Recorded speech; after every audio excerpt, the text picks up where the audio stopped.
Started working at 13. By 25, built an empire earning $5 million a year. Hi, Reddit. My name is Max, and I grew up in Port Angeles, Washington. You might not have heard of it. Just a regular town near Seattle, close to the mountains, the rain, and a very modest life. It was the summer of 2000. I was 13, and for the first time, I seriously thought about money. Not pocket money. Real money. About how to survive when my mom was barely making ends meet, and my dad came home stinking, drunk, and aggressive. I had 2 older brothers. One had already moved into a trailer with his girlfriend. The other was hanging out with friends, messing around with car parts. I didn't care back then. I just wanted a bike. Not just any bike, but a mountain trek I had dreamed about for years. The town was full of trails, forests, downhill slopes, and every kid had at least some kind of bike. Except me. Because we were poor. Mom said maybe next year, but I could see next year wouldn't come. I didn't want to steal like some kids I knew, and I didn't want to be like my dad. So I went to the auto shop, a real one. Dirty, smelling of grease where old mechanics smoked right in the garage. It was a 7-minute walk from our house. I asked the owner, Jerry, an old bald guy with a rough voice, if I could just help out. Take out the trash, hand tools, mop the floor. He looked at me like I was a funny puppy. $2.50 an hour. If you don't whine, you stay. I agreed without thinking. After school, I went straight to the shop, changed into an old jacket my brother gave me, and worked until evening. 3 to 4 hours on weekdays, 6 to 8 on weekends. It was hard. My hands were black, my knees covered in grease, my back hurt. But every time they handed me a crumpled 5, I put it in a box in the closet. I was earning. After 3 months, in the fall of 2000, at the end of the school year, I opened the box and counted. There was $812.37. I sat on the floor in my room and just cried. Not because of the money, but because I did it myself. I could have bought that trek, but I didn't. Instead, I decided, I will never ask anyone again. I will earn everything myself. After I earned my first $800 in the fall of 2000, I realized one simple thing. Money is not a dream. It's a tool. I could have spent it on the bike. And believe me, I stood in the store next to that trek, running my hand over its frame, imagining flying through the forests. But something inside stopped me from doing it. I felt I could do more. That summer of 2001, when school ended, I started working full-time. Jerry, the old auto shop owner, wasn't the nicest guy, but he was honest. He saw that I wasn't slacking off and began to trust me more. From simple tasks like oil changes, I moved up to brake pad replacements and engine tuning. I started carrying a notebook where I wrote down everything. How many customers per day, what problems were most common, how they were solved, how much time the work took, what the prices were. I didn't know back then this was called business analysis. I just wanted to understand everything. And then the first serious setback happened. One Saturday in 2001, I was left alone at the shop. Jerry went to buy supplies, and I was supposed to just clean up. But a customer came, a woman with an old Chevy Malibu. She said the car wouldn't start. Something was wrong with the battery. I remembered how Jerry checked batteries. It's easy. I took the multimeter, 10.8 volts. I told her it needed to be charged or replaced. She agreed. I replaced the battery. It was in stock. Wrote everything down in the notebook, even gave her a receipt on a scrap of paper. She left $20 as a tip and drove away. When Jerry came back, hell broke loose. "Are you crazy? Who told you to touch the car?" He made me return the $20, then deducted $50 from my paycheck for risks and said, One more time. You're out, kid. I came home with red eyes. Mom thought someone had beaten me, but I didn't say a word. I just lay down and stared at the ceiling. I wondered then, maybe it's all for nothing. Maybe I really am just a kid and don't know anything. And then a week later, the same woman returned. Instead of the Malibu, a new Mazda. She came in, found me, shook my hand, and said, "Thank you. Last time you helped me out." I never got that kind of care from Jerry. "If you open your own business, I'll be your first customer." And you know what? That was the first time I believed I could have my own business. That all this is not just a wish to buy a bike. This is the beginning of something big. After the story with the woman and her Mazda, I realized I needed to really learn. I couldn't just stand by the car and hand tools. I wanted to understand how everything worked, so I started staying after my shift. Jerry sometimes allowed it, sometimes didn't. But I didn't give up. While everyone went out to smoke or drink coffee, I took apart old engine parts, looked at gearboxes, asked mechanics how everything worked. One evening, Kenny, a mechanic about 26 years old, noticed my eagerness to learn and approached me. "Stay the day after tomorrow. I'll show you how to rebuild a carburetor." It was incredible. I came early, filmed on my phone, wrote down everything he showed me.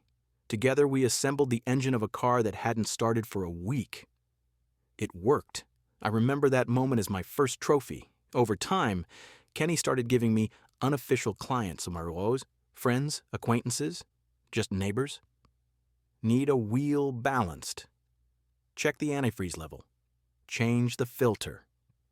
For these jobs, I got cash, from $10 to $50 at a time. And I always honestly said I was learning, but did the work cheaper and better than others. That's how my side business started outside my official paycheck, but Jerry couldn't tolerate it forever. One day he saw me taking money near the gates, called me into his office and said bluntly, "What, you're a businessman now? This is my shop and my clients. If I see this again, get out." I was scared, but I understood I couldn't stay there forever. I left with one thought spinning in my head. I need my own garage, small, at least one bay, my own. I didn't know how to do it, but I decided I will. After that hard defeat in 2004, I realized I couldn't keep going alone. I needed a team, people I could trust. In 2005, I met Tom, a young mechanic who also dreamed of starting his own business but didn't have the startup capital. We agreed to work together. He brought the knowledge, I brought the energy and drive. We started repairing cars on request from people we knew. Sometimes we'd drive around the neighborhood, offering our services. Gradually, our reputation grew. By 2007, we had rented a larger garage and began working officially. We opened a small service center, and then came our first big break.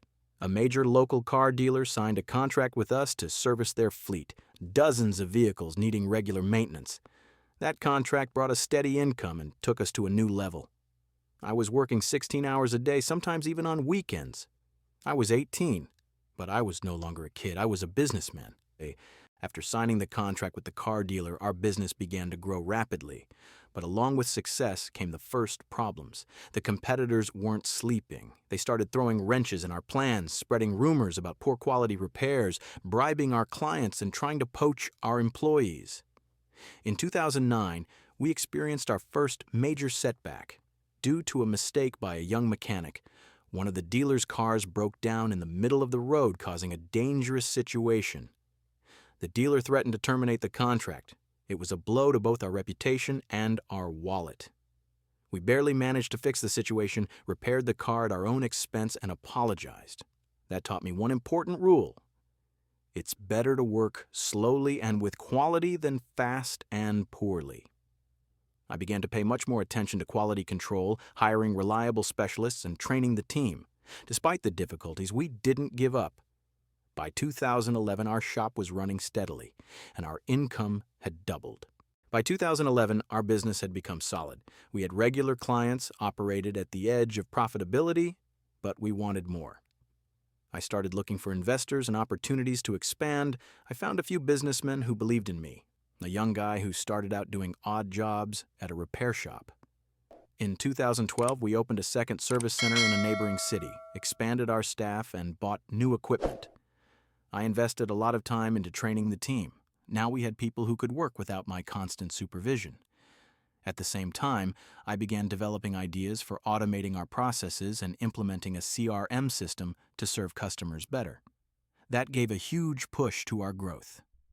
By 2014, we were already operating in multiple locations, and our annual revenue had grown to over $2 million. By 2014, we were already well known in the region, but I understood to keep growing, it wasn't enough to just offer quality service. I had to build a real brand. I started investing in marketing, advertising, social media, and customer reviews.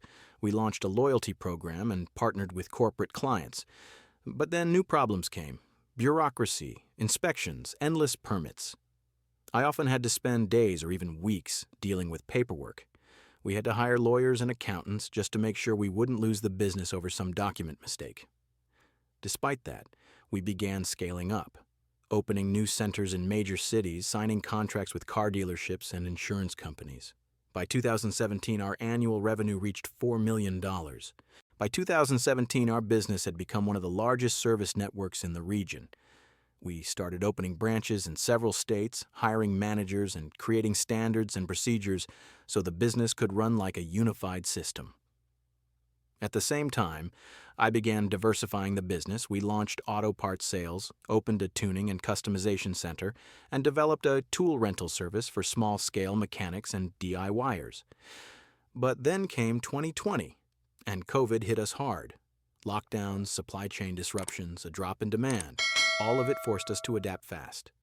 We introduced online booking, remote consultations, and mobile repair services, sending mechanics directly to clients' homes or workplaces. We also enhanced safety protocols for employees. This period taught us flexibility and how to respond quickly. Without that, survival would have been impossible. Despite all the challenges, by the end of 2020, we had stabilized and continued to grow. By 2020, our annual revenue exceeded $5 million. And it all started with a small boy from Port Angeles. Zapatat of ChatGPT, the pandemic was a serious challenge, but I didn't stop. By learning to adapt quickly and implement new services, I didn't just bring the business back to life, I accelerated its growth. Today in 2025, my business generates over $5 million a year. But this isn't the limit. I've started investing the profits into real estate, offices, warehouses, and housing for employees. It brings stability and opens new growth opportunities. I never stand still because I know to stay successful, you have to keep moving forward every single day. This story isn't about luck or coincidence. It's about hard work, patience, and belief in yourself. If you're reading this and thinking your situation leaves you no chance, trust me, it does. Every great journey begins with a single step. You just need to start. You can do anything. Just don't be afraid to take the first step and never give up, even when it's hard.